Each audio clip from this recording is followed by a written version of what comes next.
allure of this race, more than anything, is the course itself. Tackling that in pieces over the course of a winter is a fairly large task. Crossing all 4 ski areas in one day alongside somebody that you trust and you train with is one of the biggest things that makes it so desirable, and there really is no race like it.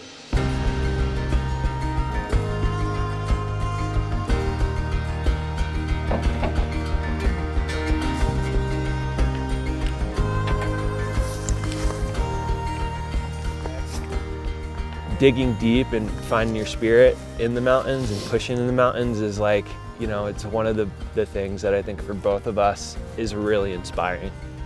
Both Rob and I got sober pretty young, and so I think I like to look at recovery as like, it's really like a puzzle, and getting outside is really an important part of what that puzzle is. We're definitely putting the time and the days in. It has not been easy, but we're trying to win. No. I think we're trying to first or die. That's goal A, you know, but we're totally cool with a goal B or C. If we finish and we're still as good of friends, if not better after, that's the goal, you know? And I'm totally good with that. Dude, it'd be so funny if you like put this as like just a quick snapshot. That's like the parting shot. The level of competition on both sides is just incredible, and it's just skyrocketed over the past 10 years. I think this is my 7th year in a row doing Power 4. Last year, I won the co-ed division with my then fiance, now husband. Yeah, I came along with the Power 4, and I've won the race a couple of times and DNF'd a couple of times and been all over the board. Go. We didn't talk about it before we signed up together, but I think we'll go out and try to win. It's not going to be easy. There's at least 3 or 4 really strong women's teams with a lot of experience, but it's a really fun way to move fast through the mountains that we spend a lot of time in here. People love this race. It's become such a staple here in the Valley, especially with how much the sport has grown. And the split border conversation has been quite the comical debate in the office over the past couple of years. The time it takes to transition, the heavier gear, it becomes a whole different race. But I'm all for the split it renegades, giving the hardcore guys a run for their money any day. You really have to be an idiot to do the Power 4 on a split board. We've done the Power 4 one time, our very first year in 2021, and that was an absolute sufferfest. We knew it would be hard on the split boards, and it was the longest day of my life. What do you want to drink? Water. And then the last 2 years, we switched to the Power 2 for fear of the Power 4, essentially. And we ended up winning the last 2 years, so that was a good time. Switching back to the Power 4, the mindset is not win. It's to do it in good style, I'd say. Maybe less gear malfunctions. Definitely try and beat our previous Power 4 time. And we're always hoping to take down a couple skinny skis. There are people that do this every year, and it's just a part of their winter calendar, and then there's people that this is a huge goal for them. Our team name is Special K, because this is going to be a special event for the 2 of us. I got diagnosed with cancer on September 5th, and I don't want my life interrupted. I want to keep doing what I love doing, and right away I knew I still wanted to do the Power 4, and to share it with my son Daniel will be incredible. Mom's been she's a mentor for a lot of my skiing and running career, but this is new terrain for me, whereas hopefully I'll have the physical ability to do it. I think she'll help me with a lot of the technical aspects. The transitions are the hardest part of ski-mo for me. It's been difficult. It's a technical part of the race. Just got out of round 4 of chemo. I'm pretending the chemo is making me stronger. Just up here at Finlandia, getting ready for the Power 4. 1 minute! Make sure you got your beacons on. Watch out for each other today and have fun. Let's make some noise for the 2024 Power. The fact that my mom has cancer will make the day even more special. I think it'll make us enjoy every moment a little bit more. Every peak that we summit of the 4, I think, will be great victory. I have no doubt that we'll be able to complete it. The cancer kind of makes every moment that much more special. Every crest that much more moving. How about that? All right, first mountain, let's go. We're doing a mountain at a time. It's awesome. It's a privilege to be out here with my son. So that's how we're framing it. That's what we're doing. One of the first things I heard about when I moved to the Valley was the Power of Four. And it's kind of like the race in the Valley to go out and try. Beautiful morning. These mountains are unbelievable out here. And then when I heard about this Power of Four, that we get to go up and down 4 of them in a day, I thought, wow, okay. And then when I heard about the vertical, I think it's over 10,000, I was like, that's something that I want to do. To traverse all 4 and ride all 4 in a day on your own power is just like a cool feat. And then just the way we link it up, like through the backcountry, up the uphill routes, it's a cool way to see all the terrain that Aspen has to offer. We're so blessed to have this playground and to be able to traverse such a distance in this way is pretty awesome.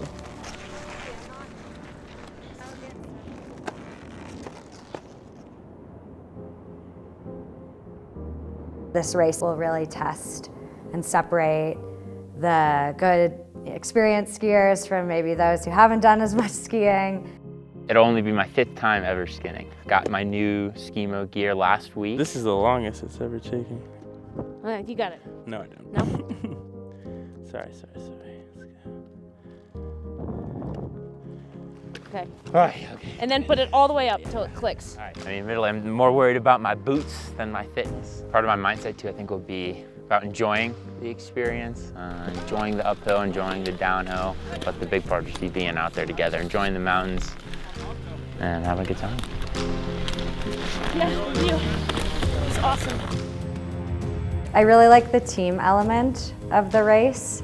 I think it's one of the few opportunities in any kind of long endurance event to race with someone else. I think that's one reason I keep coming back.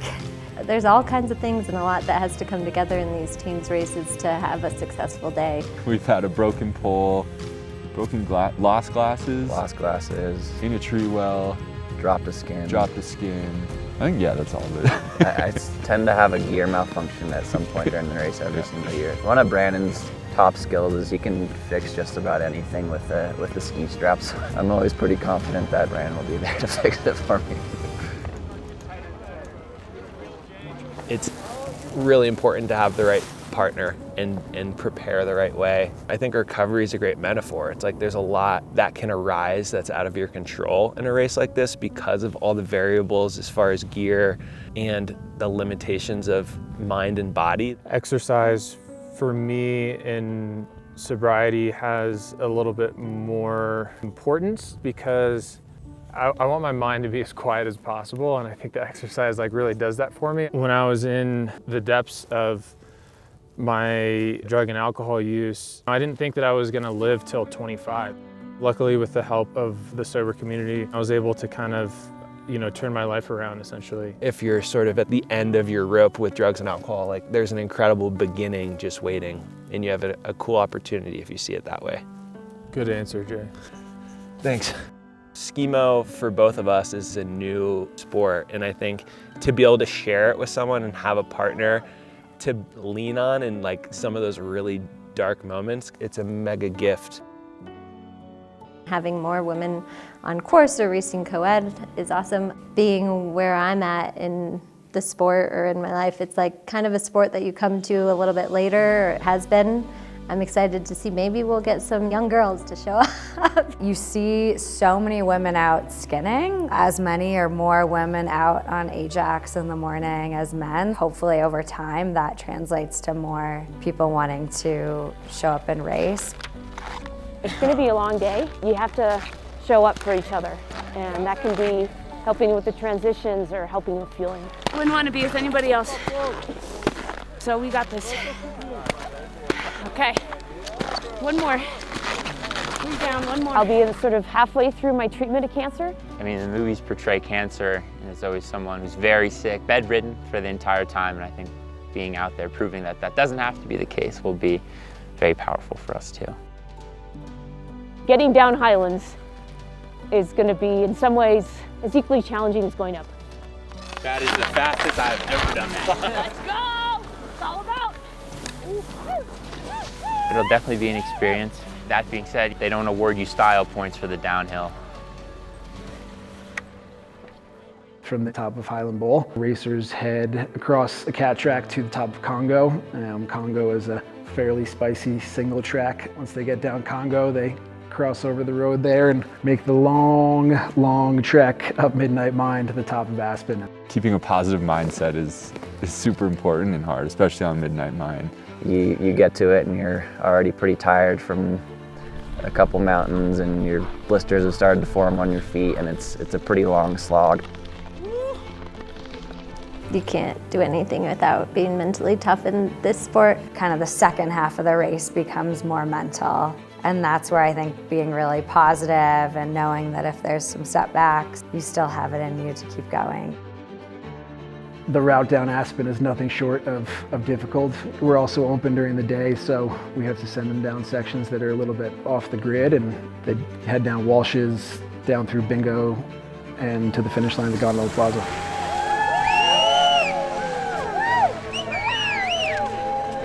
Welcome back to Aspen Mountain, to our top ladies team in the Power of Four today, Carolyn Torrey. For me, ski mountaineering is like my favorite way to be outside and enjoy the mountains, and that's where I feel at home. It's my social time often, it's my therapy. I don't know if that's healthy or not, but having a race that allows you to kind of work towards and have a goal and share in that sense of purpose with other people just makes it even more meaningful. Definitely there's moments where you're thinking like, why am I doing this? But I think every race I've ever finished, whether it's a ski-mo race or a bike race, within 5 minutes of finishing, I'm like thinking about the next race I'm gonna do. This race has changed my lifestyle a little bit. It's something we both look forward to as something to train for and keep us in shape for spring backcountry touring. And yeah, it's become kind of a fun celebration for friends to come out and family to come out and support. So we just love to be out there, and it's always a fun time. We're just out there to ride, and we're proud to be on snowboards, and to finish the race on snowboards is an accomplishment for us. The Splidiots completing their campaign here in the Power of Four. I wouldn't recommend it to anyone, but we're still doing it.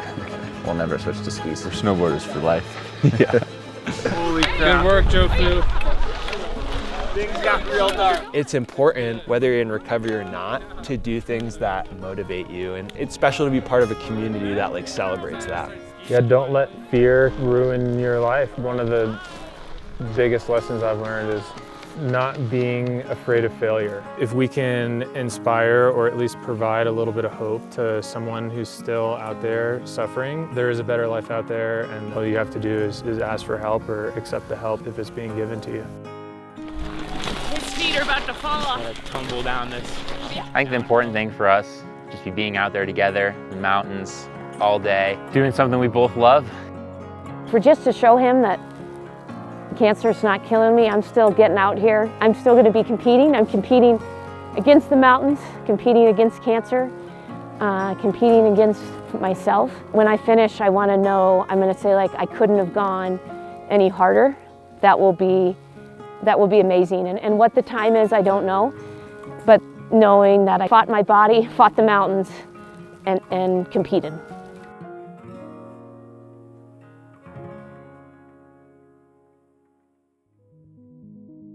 I wouldn't recommend this race to anybody. It's hard. No. If anything, it just takes a time commitment, probably a little bit higher than normal pain tolerance, a partner you can put up with, and probably a few loose screws. I'm proud of what this race has become in a big way, and at the core of it, it's just another incredible community event. I really had no understanding of where this sport was going to go, and now we're looking ahead to it being in the Olympics in 26, which is super cool, and hopefully we're part of the reason that that's happening.